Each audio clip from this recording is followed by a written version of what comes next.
हम एकटा बधैया गीत गाबऽ जाइ छी। अहाँ सबके नीक लागत तऽ अंत तक जरूर सुनब आ केहन लागत से कमेंट करके बताएब। दोनों नदिया हजारी बलम अलमारी में रखबैयो,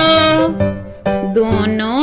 नदिया अनारी बलम अलमारी में रखबैयो, दोनों नदिया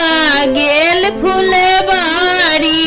दोनों नदिया गेल फुलबारी, माली से केलक दस्तियारी बलम अलमारी में रखबैयो, मालिन से केलक दस्तियारी बलम अलमारी में रखबैयो, दोनों नदिया अनारी बलम अलमारी में रखबैयो,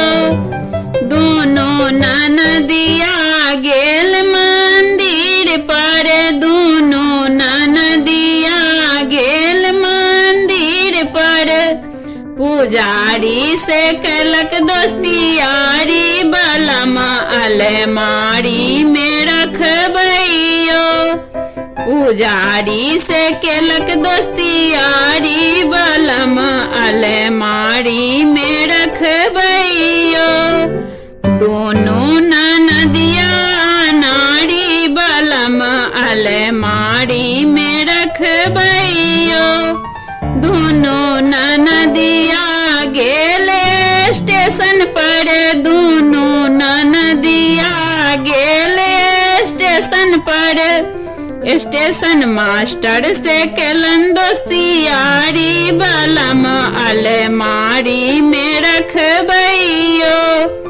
स्टेशन मास्टर से केलक दोस्तियारी बलम अलमारी में रखबैयो,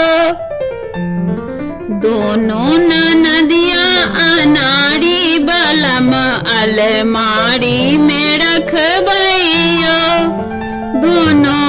नदिया गेल मार्केट में, दोनों नदिया गेल मार्केट में, पटवा से केलक दस्तियारी बलम अलमारी में रखबैयो, पटवा से केलक दस्तियारी बलम अलमारी में रखबैयो, दोनों नदिया अनारी बलम अलमारी में रखबैयो, दोनों नदिया अनारी बलम अलमारी में